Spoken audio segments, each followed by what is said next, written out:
Hola a todos, soy Andrés Felipe Flores y bienvenidos a un nuevo video de Tutorías Medicina Interna. El día de hoy vamos a estar hablando del video que ustedes escogieron a través de la encuesta que realizamos en nuestro Instagram @tutorías medicina interna. Hablaremos acerca del enfoque inicial de la monoartritis y de la poliartritis, sea en el servicio de urgencias o en el servicio de consulta externa.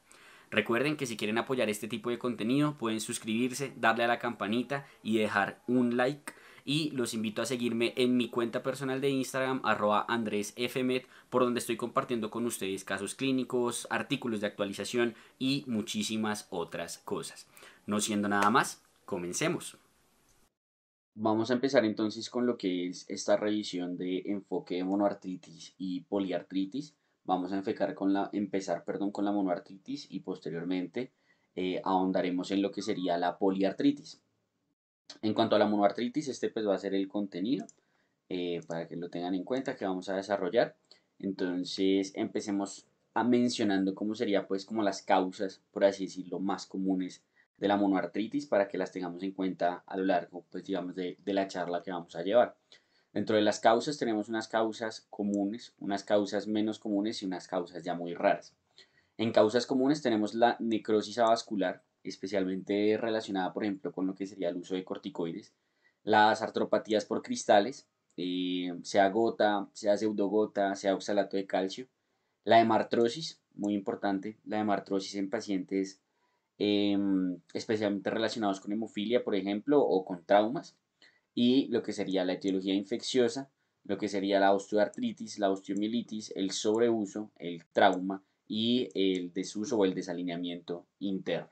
Ya en causas menos comunes tenemos causas malignas, tenemos artritis psoriásica, artritis reumatoide, sarcoidosis, porque muchas de estas que están en menos comunes se relacionan principalmente con poliartritis más que con monoartritis, y ya unas muy raras como Behçet, amiloidosis, entre otras.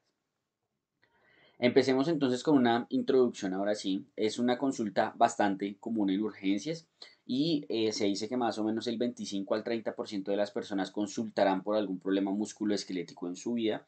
Y es muy importante hacer un adecuado abordaje del mismo porque representa una emergencia médica, ya que puede llegar como tal a comprometer la vida.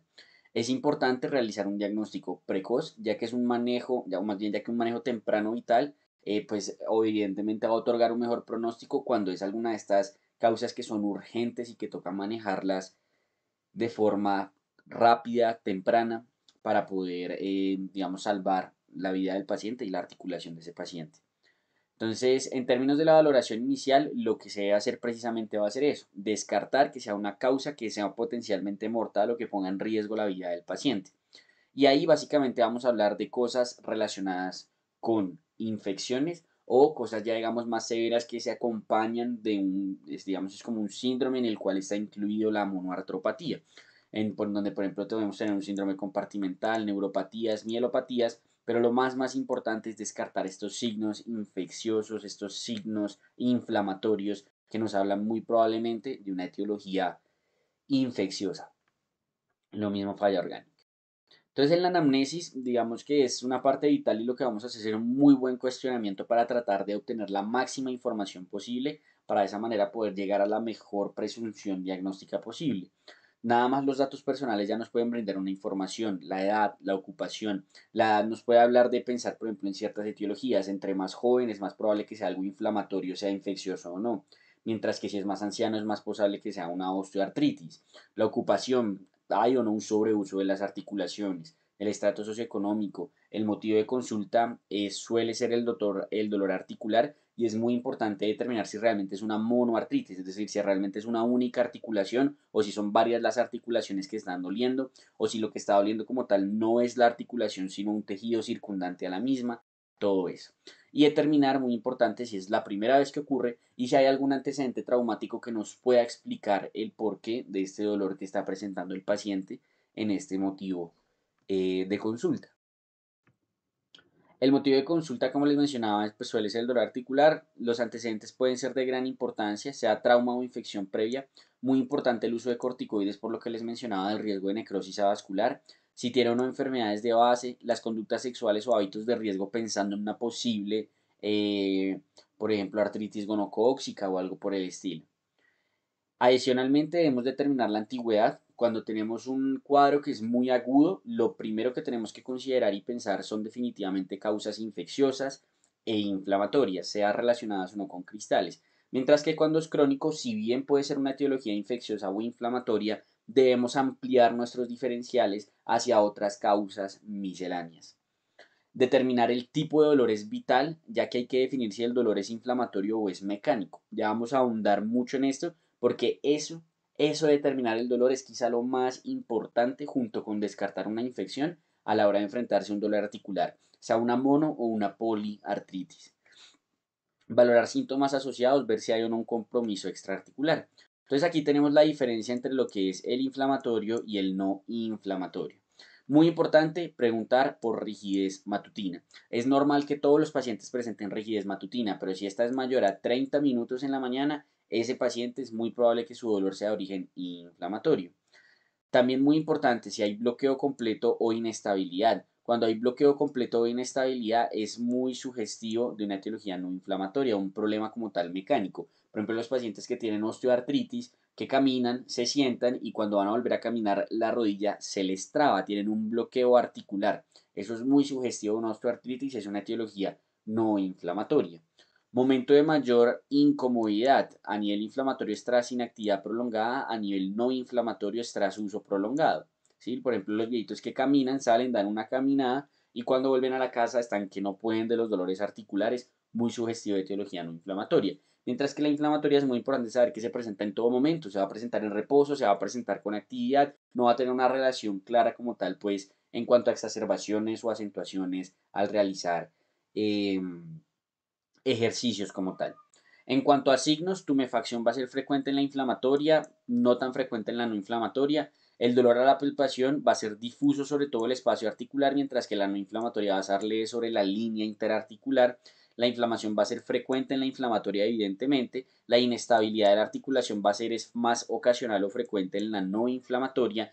Y manifestaciones multisistémicas, pues evidentemente van a ser más frecuentes en lo que es la etiología inflamatoria. Pero digamos que para tratar de resumir esto, en general lo que uno puede preguntarle al paciente sí o sí para saber si el dolor es de origen inflamatorio o no es, número uno, la rigidez matutina, súper, súper, súper importante. Número dos, si tiene otros síntomas, si tiene otros sistemas comprometidos, si tiene fiebre y demás. Súper importante tenerlo en cuenta. Y número tres, la relación con el ejercicio. Si el paciente le empeora con el ejercicio, cuando deja de hacer ejercicio se le bloquea la articulación, no inflamatorio. Si duele con o sin ejercicio, es más sugestivo de inflamatorio. Al examen físico, lo que vamos a hacer es determinar, número uno, si el dolor realmente es o no es articular, si hay dolor o no a la movilización, si hay pérdida de la función de la articulación, edema, eritema, entre otras. Muy importante, siempre tener en cuenta pues, los 5 signos cardinales de la inflamación: calor, rubor, tumefacción, dolor y pérdida de la función. Hay que buscar signos específicos de cada patología. Por ejemplo, si hay una inflamación muy severa, uno puede pensar en infección o en artropatía por cristales. Si hay nódulos como tal, uno puede pensar en osteoartrosis o cristales. Si hay un compromiso cutáneo, como por ejemplo esta que estamos viendo acá, esta úlcera que tiene este paciente acá, podemos buscar etiologías autoinmunes, sarcoidosis o en ocasiones incluso manifestaciones o infecciones que pueden generar manifestaciones cutáneas. Si hay signos extraarticulares, también debemos pensar en autoinmunidad. Muy importante tener eso en consideración. Siempre que haya compromiso de piel o compromiso sistémico, autoinmunidad es una de las principales cosas que debemos considerar. Y aquí hay como unas pistas diagnósticas que nos ofrece la AFP en su, digamos, en su artículo de abordaje de lo que es la monoartritis, en cuanto a cosas que podríamos pensar. Como por ejemplo, si el paciente, digamos, tiene una restricción, ¿cierto? Digamos, sobre todo de lo que es la moción activa versus la moción pasiva, tenemos que pensar en patología periarticular, algo más como de tendones o cosas por el estilo. Si tiene dolor de espalda y tiene inflamación ocular, tenemos que pensar en una espondilitis anquilosante o en general en alguna espondiloartropatía seronegativa con HLA-27, etc.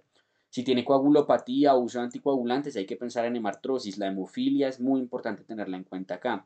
Si tiene uso de diuréticos, especialmente tiacídicos, si tiene tofos, si tiene nefrolitiasis gota, es algo muy importante a considerar. Adenopatía iliar, eritema nodoso, sarcoidosis. Artritis séptica la vamos a pensar en pacientes con uso de drogas intravenosas o pacientes inmunocomprometidos. si digamos el paciente tiene más un inicio insidioso que se ha empezado por los días y demás, tenemos que pensar en una osteoartritis o en una etiología inflamatoria, infiltrativa o en un tumor, pero osteoartritis va a ser algo muy importante a considerar acá. Si el dolor, digamos, máximo limita el rango del movimiento, la osteoartritis es algo muy importante. El uso genera el dolor, osteoartritis es muy importante. Si la examinación es completamente normal, hay que pensar en un posible dolor referido. Si hay digamos, una instauración como tal del dolor y de la inflamación sobre horas o 1 a 2 días, podemos pensar en etiologías infecciosas o inflamatorias como depósito de cristales. Si el dolor solo se da frente a la resistencia, vamos a pensar más en tendinitis, bursitis, algo muy similar a esto de patología periarticular.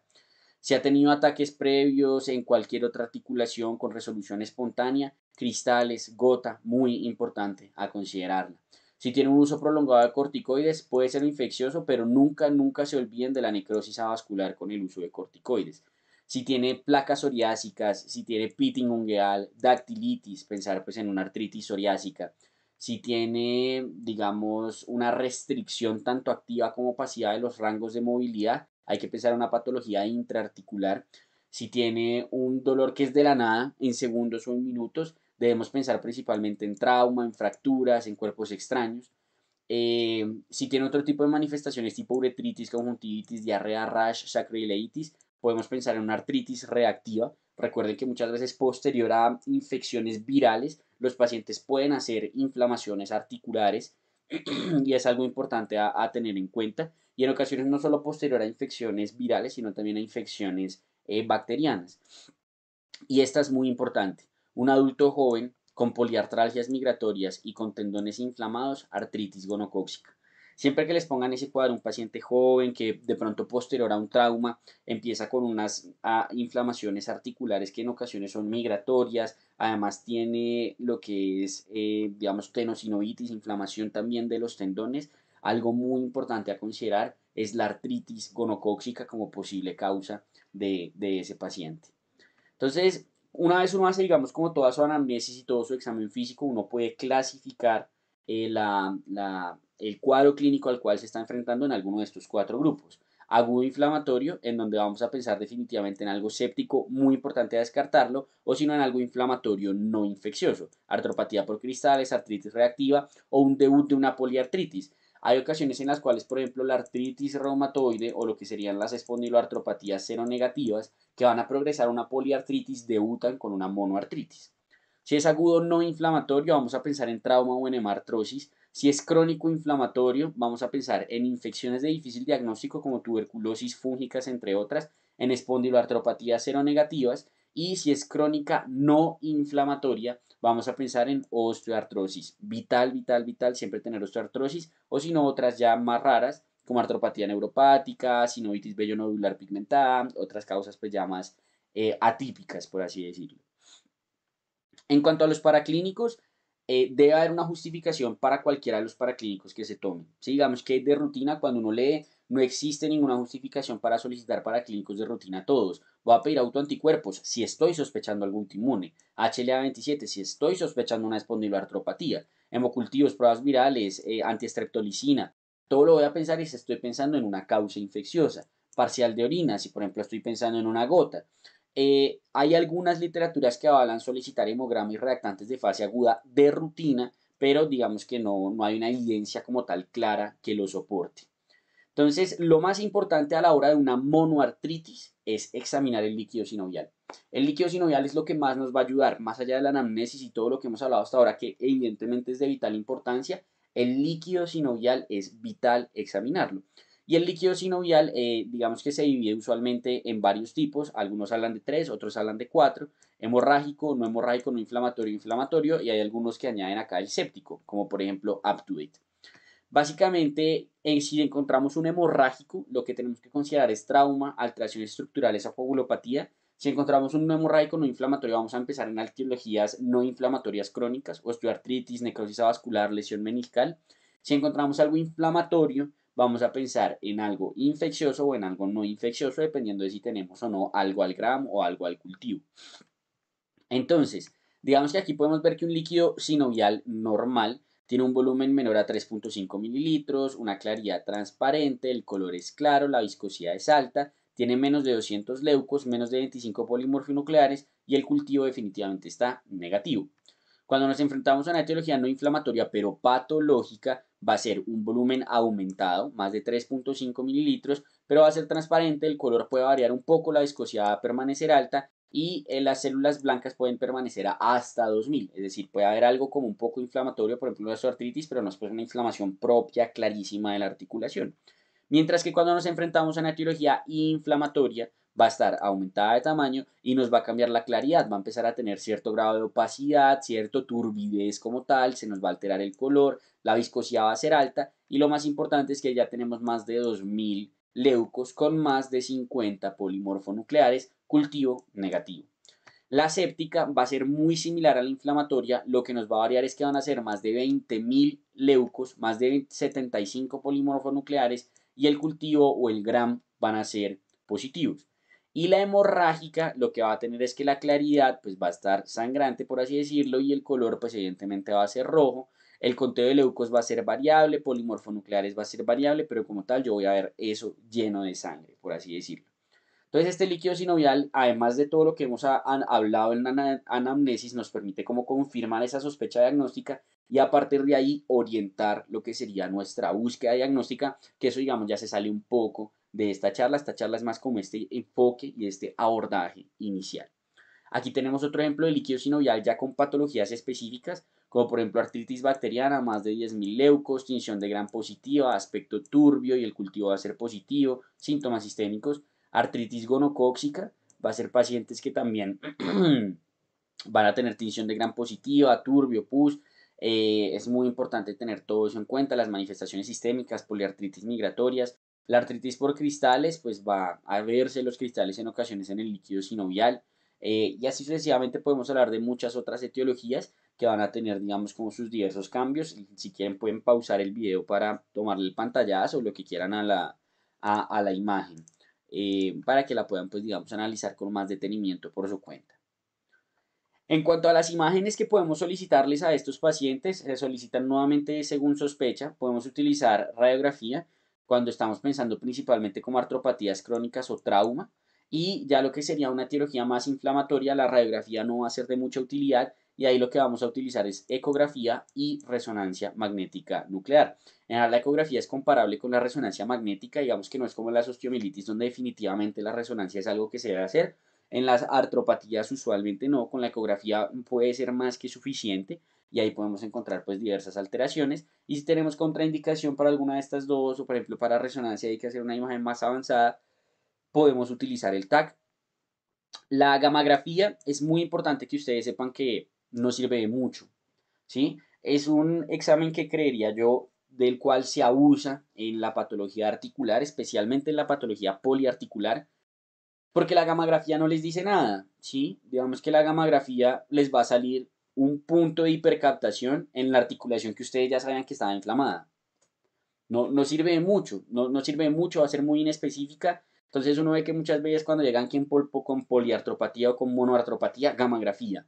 No les va a servir de mucho, ¿sí? Porque la gammagrafía solo les muestra puntos hipercaptantes en donde hay actividad inflamatoria. No les dice ni posible etiología, no les dice nada. Entonces, mensaje súper clave de esta charla. En cuanto a la ecografía, pues la ecografía nos puede evidenciar, digamos, en las propias articulaciones y lo bueno adicional es que en las articulaciones pequeñas también nos puede mostrar no solo si hay o no un aumento en el contenido, si hay alteraciones de estructuras periarticulares, sino también que nos puede mostrar alteraciones Doppler, alteraciones de vasos sanguíneos, entre otras. Este sería el algoritmo diagnóstico como final para tratar de resumir esta información que hemos hablado hasta ahora. Aquí lo que podemos decir es que hay que hacer una historia clínica completa y un muy buen examen físico. Todo lo que hablamos de una muy buena anamnesis y el examen físico para determinar si es o no articular, determinar si es o no inflamatorio o no. Y con eso vamos a ver si el paciente tiene o no realmente una alteración articular o no. Si la alteración no es articular, pues listo, nos vamos por otro lado. Si hay alteración articular, voy a preguntar si hay una historia de trauma o un dolor óseo focal. Si sí, pues me voy por la imagen radiográfica, una radiografía y muy probablemente con eso pueda encontrar la posible etiología. Mientras que si no, si la cosa es más inflamatoria, hay efusión, hay inflamación, pues tengo que irme por otro lado, ¿cierto? Entonces, si hay efusión y hay inflamación, definitivamente la artrocentesis es lo que más me va a servir. Si no hay efusión o no hay inflamación, lo que tengo que pensar es buscar algunos laboratorios como hemograma, como BSG, ácido úrico, para ver si por ahí puedo empezar a tener, digamos, algún tipo de manifestaciones. Siempre, siempre, siempre que tenga sugestión de algo inflamatorio, algo séptico, muchas veces lo mejor sería empezar un manejo empírico. Y si no hay efusión, pero los síntomas son severos, hay que considerar referir al paciente, valorar si el paciente de pronto tiene algo asociado, como hablábamos, por ejemplo, un compartimental asociado o algo por el estilo. Muy importante tener eso en cuenta. Y conforme a la artrocentesis, pues ya sí muy probablemente va a llegar al diagnóstico. Entonces, si está lleno de cristales, pues el paciente tiene gota y le voy a hacer el manejo de la gota, colchicina, lopurinol o rasburicasa. ¿Listo? Y ahí evidentemente con corticoides, si lo puedo considerar. Si es un líquido que es normal, ¿cierto? No es inflamatorio, o va a pensar en algo crónico, osteoartritis, por ejemplo. Si es un líquido sinovial que es inflamatorio, ¿cierto? Pero no está séptico como tal, voy a pensar que es, ¿cierto? Voy a descartar nuevamente, definitivamente tengo que descartar que sea una artritis séptica, y si no es esto, pues busco algunas etiologías inflamatorias autoinmunes o algo por el estilo. Si, digamos, ya es séptico, ya estoy séptico, consulta urgente con ortopedia y antibióticos, muy importante los antibióticos.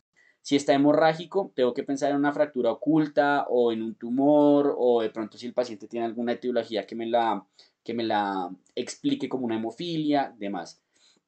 Si hay muchas gotas de grasa, pensar en fractura, muy importante. Recuerden que las fracturas de huesos largos pueden tener compromiso articular, que eso es en la gran mayoría de las ocasiones un criterio quirúrgico para las mismas, y las gotas de grasa pues pueden estar evidenciadas precisamente por la ruptura o por la exposición de la médula ósea. Diagnósticos diferenciales a tener en cuenta: infecciones cutáneas, infecciones abdominales, túnel del carpo, síndrome de dolor crónico y alteraciones óseas. Vamos a hablar muy por encima de algunas patologías específicas. Empecemos con la artritis séptica. Es una infección como tal bacteriana articular, en donde la primera articulación que más se afecta es la rodilla, seguida del hombro y de la muñeca, y puede ser gonocóxica, especialmente en menores de 40 años, no gonocóxica en niños y mayores de 40 años, en donde el estafilococo aureus, por ejemplo, es algo muy importante a tener en consideración. Tiene una mortalidad elevada de hasta el 15%, y por eso la importancia de su diagnóstico y manejo temprano. Se presenta principalmente en personas con factores de riesgo, sea porque tienen una artropatía de base, inmunocompromiso, uso de drogas endovenosas. La artritis gonocóxica se puede presentar como gonococcemia diseminada, que aquí es como les decía, cuando el paciente usualmente tiene poliartralgias migratorias y tiene compromiso también de los tendones. Puede o no tener leucocitosis, el líquido sinovial va a ser inflamatorio. Es muy importante que en el líquido no solo se fijen en el cultivo. Si ustedes vieron Aptuit, por ejemplo, decía cultivo, pero vean que el rendimiento es menor al 50%, y muchas veces el gram puede ser de gran ayuda, ¿sí? Por ejemplo, en el gram, si ustedes ven los diplococos intracelulares, pues es un gonococo, no hay ninguna duda al respecto. Y uno le inicia usualmente manejo antibiótico empírico con ceftriaxona más acitromicina o con vancomicina más gentamicina. Depende de qué se esté sospechando, ¿no? Digamos que este es más para gonocóxica, este es más para no gonocóxica. Artritis infecciosa, pues aparte de estas artritis sépticas, podemos tener la tuberculosis, usualmente por una reactivación, aunque también puede ser por afección directa. Hongos, usualmente en usuarios de drogas y de antibiótico terapia prolongada, por ejemplo, cuando uno está pensando en una candidiasis invasiva, algo por el estilo, ahí se puede considerar. Y en virus, eh, puede ser propiamente por mala manifestación de la infección viral aguda, o puede ser por una artritis reactiva. Rubéola, herpes, hepatitis C, VIH cuando hace el síndrome retroviral agudo, entre otras. Artropatía por cristales, hablando específicamente de lo que es gota, se presenta entre los 40 y 50 años, especialmente en mujeres posmenopáusicas. Ojo si están utilizando tiazidas. Recuerden que uno de los eventos adversos de las tiazidas es la hiperuricemia, y por eso está contraindicada en pacientes con gotas, y en ocasiones poner la tiazida es lo que, digamos, despierta la gota. Presenta una inflamación nodular bastante severa, usualmente en la primera metatarsofalágica, que es lo que conocemos como la podagra. Siempre recordar los tofos, cosas por el estilo. Y el líquido sinovial va a ser inflamatorio, y esto es importante que lo tengan en cuenta. Los cristales van a ser negativamente birefringentes, y el ácido úrico puede estar normal. Uno, para tener gota, no tiene que tener ácido úrico elevado necesariamente. Esto de negativamente birefringente se los digo que les pongan pilas, porque hay veces que solo preguntan en exámenes, en concursos, exámenes de residencia y demás. Cuando son negativamente birefringentes es gota, cuando son positivamente birefringentes es pseudogota, que es la que les tengo aquí más adelante. Usualmente es autolimitada, con o sin manejo. El manejo es más para calmar agudamente los síntomas y ya a futuro es para hacer un control de la elevación del ácido úrico para tratar de evitar nuevas crisis. Como les dije, el manejo usualmente agudo es con algo para la analgesia, en donde tenemos antiinflamatorios no esteroideos y corticoides, se da colchicina, y anteriormente uno esperaba la resolución del mismo para iniciar el manejo, digamos, anti-hipoglicemiante, no sé cómo decirlo, que sería el alopurinol o la rasburicasa, pero con la última guía que salió de la ACR se inician de forma conjunta. Artropatía por cristales pseudogota, tenemos básicamente es depósito de pirofosfato cálcico, afecta usualmente la muñeca o la rodilla, el líquido puede o no ser inflamatorio, el líquido sinovial, y como les dije, esto es lo más importante que no se les debe olvidar, son positivamente birrefringentes y la ecografía suele ser muy buena para valorar las calcificaciones. Otras etiologías como la espondiloartropatía, aquí tenemos la artritis psoriásica, asociada a enfermedad inflamatoria intestinal, espondilitis anquilosante, entre otras, y digamos que si bien se puede presentar como una monoartropatía inicialmente, miembros inferiores especialmente de rodilla, usualmente va a tener otras manifestaciones extraarticulares e incluso otras afecciones articulares, especialmente pues de lo que sería columna columna lumbar. Eh, ¿Qué manifestaciones extraarticulares? Uveitis, dactilitis y enfermedad inflamatoria intestinal. Muy importante tener estas en consideración. Y se asocia a un HLA-27 positivo. En cuanto a osteoartrosis, este es un diferencial muy importante a tener en cuenta. Hay veces que los viejitos nos van a llegar con unas inflamaciones severas de las articulaciones, con un dolor muy importante que nos puede hacer incluso confundir con una etiología posiblemente inflamatoria y resulta que realmente pues es una osteoartrosis. Es curioso porque, bueno, la osteoartrosis usualmente la sacan de las etiologías inflamatorias, pero la osteoartrosis digamos que realmente no se debería llamar así, se debería llamar osteoartritis, porque realmente es una inflamación. Cuando uno lee sobre la fisiopatología de la osteoartrosis, a fin de cuentas eso es una inflamación crónica, por así decirlo, de las articulaciones por afección del cartílago, entre muchas otras cosas. El líquido sinovial no va a ser inflamatorio y va a tener alteraciones típicas en la radiografía.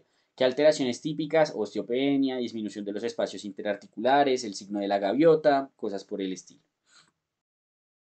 En cuanto a otras, osteofitos, muy importante osteofitos, se me olvidaba en las manifestaciones radiográficas. Y en cuanto a otras etiologías, artritis reactiva, infección del tracto respiratorio gastrointestinal, enfermedad de Lyme, exposición, otros síntomas como eritema migratorio, sarcoidosis, elevación de la enzima convertidora de angiotensina, enopatía iliar, etc. Sinovitis por espina de planta, que es por cuerpo extraño, una artropatía neuropática, que es por neuropatía diabética, y osteonecrosis, usualmente cabeza femoral, pero también se puede presentar en otras articulaciones estas necrosis avasculares. Eso sería todo entonces en cuanto al enfoque de la monoartritis. Si se fijan, pues a fin de cuentas termina siendo muy una buena anamnesis y un examen físico para con eso determinar si es traumático, si es infeccioso y si la cosa no va por ahí, ya pienso en otras etiologías más raras y siempre que tenga la posibilidad le saco el líquido para examinarlo. Hablemos ahora de la poliartritis, el enfoque del paciente que nos llega con dolores en múltiples articulaciones. Lo primero que tenemos que mencionar entonces acá de la poliartritis, pues nuevamente en nuestro contenido, en la introducción es que se refiere a la inflamación de 5 o más articulaciones. Si no, si estamos hablando entre una sola es monoartritis, 5 o más es poliartritis y entre 2 y 4 es lo que conocemos como la oligoartritis. ¿Listo? Tiene múltiples etiologías, sin embargo los cuadros son muy sugestivos. Digamos que no es tan como la monoartritis en donde hay cierto grado de enigma. En la poliartritis suele ser muy claro si es mecánico, si es inflamatorio por la edad, me puedo ir por la posible etiología. Digamos que es un poco más fácil, entre comillas, el abordaje diagnóstico. Y es de gran importancia el juicio clínico. Al igual que en la monoartritis, aquí los paraclínicos se piden ante sospecha. No es que a todo el mundo le vamos a mandar un perfil autoinmune porque está con poliartritis. No. Siempre hay que valorar como las posibles etiologías. No suele ser una urgencia vital como sí lo puede ser la monoartritis, o sea, uno no va a tener una poliartritis séptica. Entonces, digamos que la poliartritis da más tiempo de estudiarla, con más calma, no hay que correr a ver qué es lo que está pasando, es un poco más tranquilo el asunto en el estudio. En cuanto a las etiologías, pueden ser infecciosas, pueden ser por enfermedades reumatológicas, por artritis reactivas, por enfermedades degenerativas, por enfermedades metabólicas o por artropatías por cristales y artropatías relacionadas con medicamentos. A la valoración inicial va a ser muy similar a la monoartritis, aunque aquí el tiempo no tiene un valor tan significativo, eso que hablábamos de que agudo, inflamatorio, trauma hay que descartar, no tanto, sea agudo o sea crónico, vamos a pensar muchas veces en las mismas etiologías pero digamos que va a ser muy similar en términos de una muy buena anamnesis, dolor inflamatorio versus dolor mecánico, cosas por el estilo. Es muy importante preguntar por dolor en otras articulaciones, lo que hablábamos en monoartritis. Hay veces que el paciente va a decir es que me duele el hombro, porque eso es lo que más le molesta, pero cuando uno va y ve, también le están doliendo las rodillas, de pronto tiene un poco de sacroileitis, etc. Entonces es muy importante tener eso en consideración y como siempre hemos hablado, inflamatorio versus mecánico y gran importancia acá específicamente del cuestionamiento de los síntomas extraarticulares, porque los síntomas extraarticulares son muy sugestivos de etiologías autoinmunes. Entonces, al examen físico vamos a determinar si existe o no realmente inflamación. Digamos que la valoración de la sinovitis es difícil. Yo no sé si ustedes han estado alguna vez en alguna consulta o algo por el estilo, pero la valoración de la sinovitis es difícil en una consulta de reumatología, de ortopedia, algo por el estilo. Por ejemplo, en las manos nada más, que es las que más afectan. Les voy a mostrar acá en la cámara si quieren. Esta más o menos es mi mano, uno debería cogerle al paciente la mano así, como que queda apoyada así. Esta sería la mano que estoy examinando. Y lo que uno va a hacer es tratar de empujar un poquito hacia adelante la falange proximal. Lo voy a hacer con esta para que vean. Trato de empujar un poquito hacia adelante la falange proximal y voy a buscar acá en la carilla interarticular, ahí está el sinovio o la membrana sinovial. Usualmente uno no palpa nada, uno solo palpa las dos articulaciones. Pero si uno ahí llega a sentir como una bombita, eso es sinovitis. Es muy difícil de encontrar, especialmente en articulaciones pequeñas. Lo mismo en el codo, en la muñeca, es difícil de buscar. Se pueden hacer diversos exámenes o diversas etiologías como el squeeze test, que básicamente es apretarle acá a ver si le duele el carpo, apretarle acá a ver si le duele la muñeca. Las interfalángicas hay que valorarlas apretando por los lados y apretando también digamos, en superior y en inferior. No es del todo fácil, ¿sí? No es del todo fácil, pero pues hay que tratar de determinar si realmente hay o no una sinovitis, si realmente hay o no una inflamación de la articulación.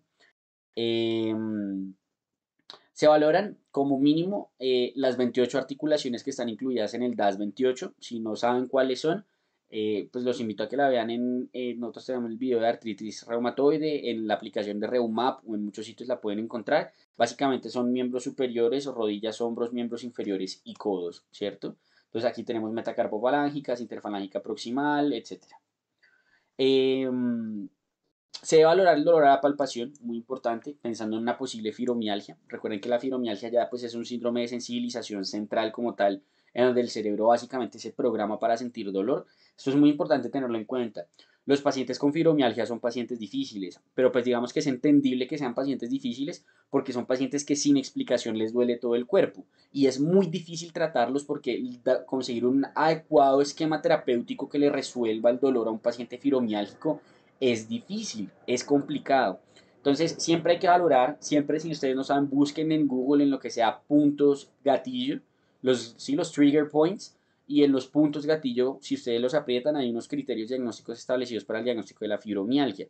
Y es muy importante saber que esos pacientes, la fibromialgia puede acompañar a etiologías relacionadas con poliartritis. Las enfermedades reumatológicas están altamente relacionadas con la fibromialgia. Las enfermedades psiquiátricas están altamente relacionadas con la fibromialgia. Y son pacientes que, como les digo, no es que ellos quieran sentir dolor ni nada por el estilo, no es que ellos sean canzones, es que su cerebro se programó para sentir dolor.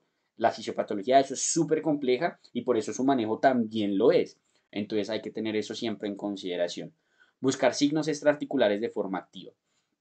Al examen físico, la distribución de la afección articular nos puede dar pistas sobre la etiología.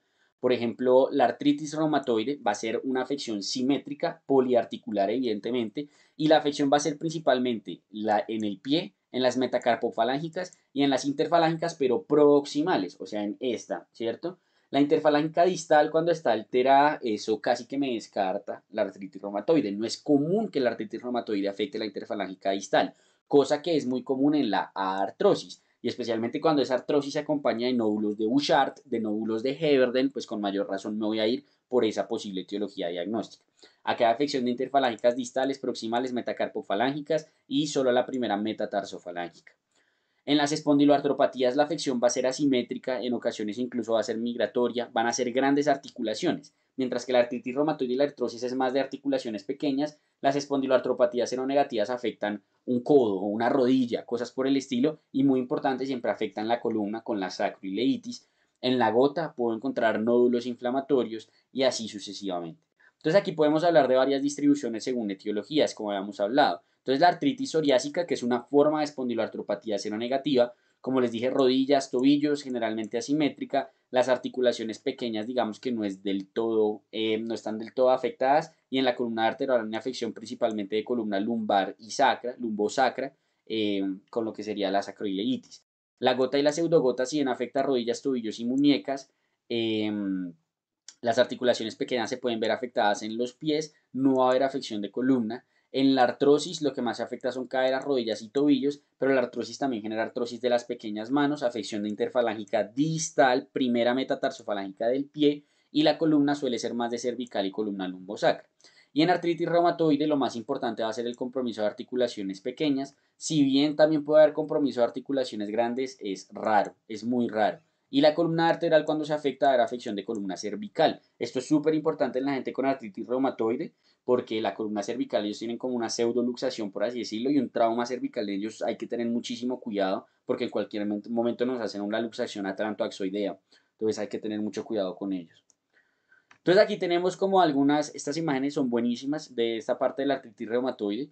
Por ejemplo, en la artritis reumatoide la de inicio va a ser de 40 a 60 años, aunque puede empezar en cualquier momento de la vida. La velocidad de inicio puede ser repentina o gradual. Los síntomas sistémicos van a estar, la artritis reumatoide tiene muchas manifestaciones extraarticulares como fiebre, como anorexia, como dolores musculares, como síndrome Zika, entre otras.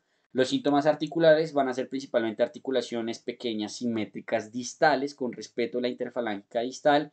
Va a tener rigidez matutina. Los hallazgos radiológicos, pues digamos que van a ser muy sugestivos cuando ya empieza a haber destrucción articular, lo que sería el estrechamiento del espacio articular, erosiones óseas, la osteopenia periarticular, lo que serían, por ejemplo, las, ay, pucha, se me olvidó, sí, como los despulimientos, los, se me olvidó el nombre, pero son centrípetos, es como en la parte periférica de la articulación, donde ellos tienen como unos nódulos, una destrucción como tal ósea. Eh, los resultados de laboratorio, BSG y PCR elevadas, anemia normocítica, entre otras. Mientras que a nivel de la artrosis, la de inicio va a ser en mayores de 50 años, la velocidad de inicio va a ser lenta, va a ser muy insidioso, no va a tener síntomas sistémicos y las articulaciones dolorosas no van a estar generalmente con tumefacción. El paciente no va a tener sinovitis ni nada por el estilo, sino que va a tener, por ejemplo, nódulos, deformaciones, cosas por el estilo. Va a tener una rigidez leve, aunque va a tener muchas veces bloqueo articular, como habíamos mencionado. Y en los hallazgos radiológicos vamos a tener estrechamiento del espacio periarticular, osteofitos, esclerosis subcondrales, entre otras. ¿Qué vamos a encontrar en los paraclínicos de estos pacientes? Un abordaje inicial podría ser pedir marcadores de respuesta inflamatoria y un factor reumatoideo. En general creo que eso es una aproximación inicial buena. Se podría considerar de pronto pedir el hemograma, aunque si se dan cuenta conforme a las etiologías que hemos hablado, no nos va a dar muchas pistas porque no estamos pensando en algo infeccioso, pero es muy buena. Digamos, valorar esto, PSGR y BSG me hablan de una etiología inflamatoria, factor reumatoideo me habla de una posible etiología autoinmune, no la confirma, recuerden que incluso la artritis reumatoide no es la enfermedad más relacionada con factor reumatoideo positivo, es el Sjögren, entonces pues no es de entrada como algo para decir, uy, tiene artritis reumatoide, no. De resto se realizan según sospecha, si por ejemplo me sale positivo el factor reumatoideo o es muy sugestiva a la autoinmunidad, le pido ANAS, le pido los anti-CCP de una vez. Si estoy pensando en una posible infección como más crónica, algo por el estilo, puedo pedir hepatotropos, pensando principalmente en hepatitis C, VIH, Lyme. Otras pruebas como HLA-27, cosas relacionadas con mutaciones relacionadas con hemocromatosis, este tipo de cosas, pues ya van a ser, si hay una sospecha bastante clara como tal. Y el análisis de líquido sinovial no tiene la importancia de la monoartritis. De hecho, muchas veces no se puede obtener un análisis de líquido sinovial. Imagínense en artritis reumatoide que tiene inflamación de todas las articulaciones pequeñas, pues sacar un líquido ahí es muy difícil, ¿sí? O sea, sacar un líquido sinovial suficiente para analizar, no, y además no me va a dar mucha información. Entonces digamos que acá esta parte no va a ser tan importante del líquido sinovial, solo se va a pedir en casos de difícil diagnóstico. La idea sería finalmente posterior, digamos, a estos paraclínicos y anisales, a esta anamnesis y a esta valoración inicial, determinar si es una etiología inflamatoria o no. Y cuando es una etiología inflamatoria, lo que más vamos a pensar es alteraciones del sistema conectivo. Posteriormente, cosas ya como infecciosas o cosas como paraneoplásicas, pero lo más común va a ser esto. Y cuando no es no inflamatorio, lo más común y lo más importante que vamos a pensar es la osteoartritis o osteoartrosis. También puede ser otras causas, ¿cierto? Como síndrome de hipermovilidad benigna, fibromialgia, deficiencia de vitamina D, entre otras. En cuanto a la poliartritis inflamatoria, ¿cierto? Si me defino que es una inflamatoria, a su vez hay que, digamos, ver si hay o no un compromiso extraarticular, porque si hay compromiso extraarticular, definitivamente lo que va a buscar es una artritis reumatoide, como les había dicho con PCR, BSG, factor reumatoideo y anti-CCP. Y si estos llegan a ser negativos, me voy por otras etiologías autoinflamatorias autoinmunes, artritis psoriásicas, espondiloartropatías, artritis reactivas, artritis reumatoide seronegativa, que es un diagnóstico de exclusión, pero existe, donde no tiene nada positivo, no tiene anti-CCP, no tiene factor reumatoideo, pero tiene una artritis reumatoide. Cuando hay compromiso extraarticular, digamos que son varios los diferenciales que hemos mencionado, además de la artritis reumatoide. El lupus también puede dar una artropatía muy similar, la esclerodermia, las miopatías inflamatorias, enfermedades mixtas del tejido conectivo, incluso el Sjögren.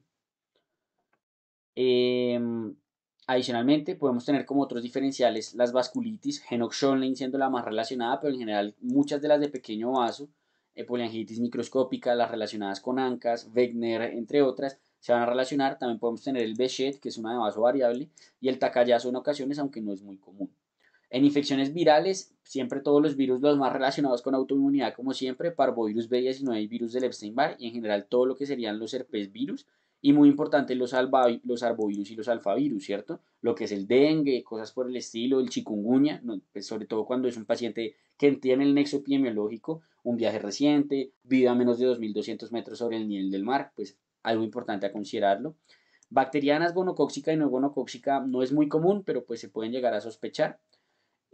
Artritis reactiva, como habíamos hablado, si hay afección genital, pensar en clamidia en ureaplasma. Si la afección no es genital y es bacteriano lo que estamos pensando, pensar en Campylobacter, Shigella, Salmonella y Yersinia.